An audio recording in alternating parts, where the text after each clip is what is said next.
আমাদের দেশের প্রতি কি এরা ভদ্র? ওই দেশের ভেতরের মুসলমানদের প্রতি কি এরা ভদ্র? আমাদের সীসা ঢালা প্রাচীরের মতো ঐক্য দরকার, শুধু ইসলামী দলগুলোর না। অনেকে ঐক্য বললে বলে মনে করে যে আমি ইসলামী দলগুলোর কথা বলতেছি।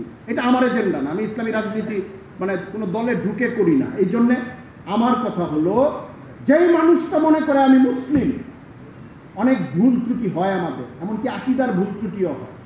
রাজনীতির কারণে অনেক বিভ্রান্তির মধ্যে অনেকে পড়ে যায়, কেউ ক্ষমতায় থাকে, কেউ পালাইতে থাকে। বাংলাদেশের রাজনীতিতে এটা আমরা দেখে আসছি। আজকে একদল পলাতক, কিন্তু 15 বছর তারা শাসন ক্ষমতায় ছিল, এখন আবার আরেক দল কামি, আবার এখন একটা অবস্থা আছে। এটা হবে, এটা একটা তরঙ্গ পলিটিক্সের। আমাদের নৈতিকতার মান অনেক নিচে নেমে গেছে, আমরা প্রতিশোধ প্রবণ এবং আমরা দুর্নীতিগ্রস্ত, আকণ্ঠ দুর্নীতিতে নিমজ্জিত।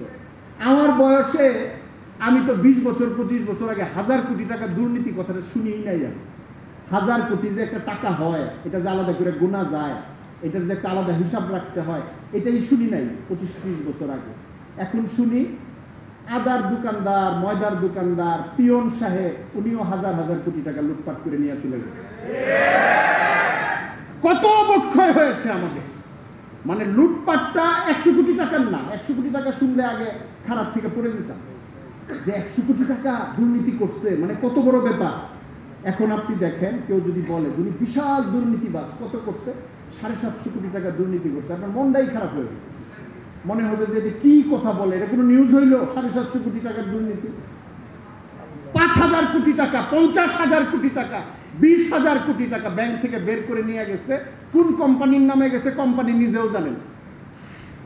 এরকম একটা অবক্ষয়ের মধ্যে আমরা আছি। তারপরেও আমি বলছি, যারা মনে করি আমরা কালিমা গো মুসলমান, দেশ প্রশ্নে, দেশের অস্তিত্ব প্রশ্নে, মুসলমানদের জান প্রাণ রক্ষার প্রশ্নে আমাদের একটা কমন ঐক্য দরকার। যেন ভারতের মতো হিন্দু, নতুন হিন্দু উগ্রতায় উদ্বুদ্ধ একটা বিশাল দল তৈরি হচ্ছে। এখন ভারতে এটাকে চাষবাস করা হচ্ছে। মোদিরাও মৃত সাহারা এটা করছে, একটা হিন্দুত্ববাদের নতুন বীজ তৈরি করছে। এটা আশেপাশের দেশগুলোতে ছড়িয়ে পড়ছে।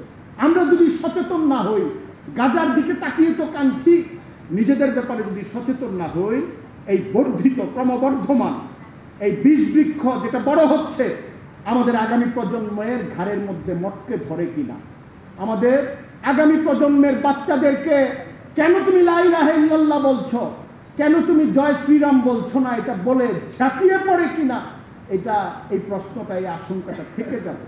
এই জন্য আমি বলবো, আমাদের বাঁচতে হলে সকল মুসলমানের, সকল দলের, আলেমরা তো স্পেশাল, কিন্তু সকল মানুষের নামাজ ঠিক মতো পড়ে না, মদ খায়, উল্টা পাল্টা চলে, এমন মুসলমানেরও এই ঐক্যের মধ্যে থাকা উচিত, যেন দেশ বাঁচানো যায়, আগামী মুসলমানদের প্রজন্ম বাঁচানো যায়, যেন আমরা আবার অবরুদ্ধ গাজায় পরিণত না হই। আমাদেরকে যদি কেউ হজম করতে আসে, মুফতি ফজলুল হক আমিনী সাহেবের ভাষায় বলবো, আমরা তাদের পেটের ভেতরে ক্যান্সারে পরিণত হই। আমাদেরকে কেউ যদি গিলতে আসে, আমরা পেটের ভেতরে ঢুকে তার গোটা দেহ খেয়ে ফেলবো। এরকম অবস্থায় আমাদের যাওয়া উচিত। আমি আলোচনা শেষ করার আগে ছোট্ট করে শুধু বলি, হতাশ হওয়ার কিছু নাই। এই জন্য দেখেন, বাইতুল মুকাদ্দাস হযরত ওমর ফারুক বিজয় অর্জন করার পরে, ওনার হাতে, মুসলমানদের হাতে আসার পরে, বাইতুল মুকাদ্দাস 88 বছরের মতো ক্রুসেডারদের হাতে ছিল, দখলে ছিল, খ্রিস্টানদের হাতে 88 বছরের মতো।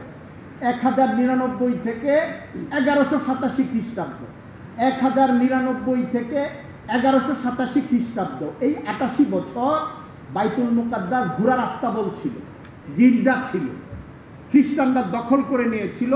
ঘোড়ার আস্তাবল সহ আরো খারাপ খারাপ কাজ করছিল তারা, মূলত মুসলমানদেরকে অপমান করার জন্য, কষ্ট দেওয়ার জন্য, যেহেতু এটা আগে মসজিদ ছিল। সারা মুসলিম উম্মাহ কাঁপতেছিল, কাঁদতেছিল, মধ্যপ্রাচ্য অস্থির ছিল। সালাউদ্দিন আইয়ুবী তো ওই সময়ই জন্ম নিয়েছে এবং উনি মুক্ত করেছেন, ওদেরকে পরাজিত করেছেন।